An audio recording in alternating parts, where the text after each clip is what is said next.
মোকাররম নিজে জীবনে বেঁচে থাকার জন্যে হেলেনা বেগমের হাতে কামড় দিয়ে তাকে ধাক্কা দিয়ে ফেলে দেয় এবং গলা চেপে ধরে।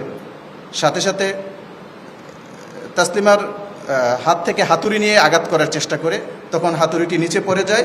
খাটের নিচে থাকা, পাশেই খাটের নিচে থাকা বডি দিয়ে তখন তাসলিমা তার উপর আঘাত করার চেষ্টা করে, কিন্তু মোকাররম সেই বডিটি ক্যারি নিয়ে উল্টো হেলেনা বেগমের দিকে আঘাত করার চেষ্টা করে।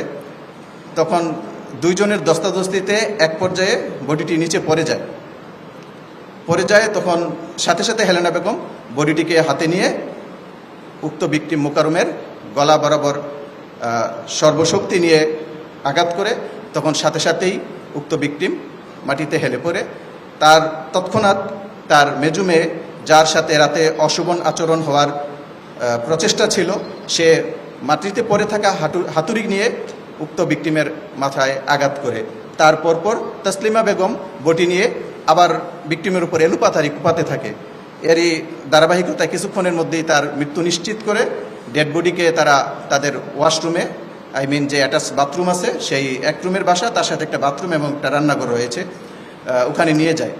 নিয়ে যাওয়ার পর তারা সবাই মিলে বাসার রক্ত ধুয়ে মুছে পরিষ্কার করে তারপর দরজা বন্ধ করে সবাই বাহিরে আসে। বাসার বাহিরে এসে এলাকা চারপাশ দেখে আসে। তখন বৃহস্পতিবার 14 মে আনুমানিক সকাল 11 ঘটিকা। তারপর তারা সব কিছু দেখে এসে বাসার ভিতরে এসে তারপরে তাসলিমা যে ব্যাগে করে ছুরি এবং কালো পলিথিন নিয়ে আসে, সেই কার্যক্রম শুরু করে।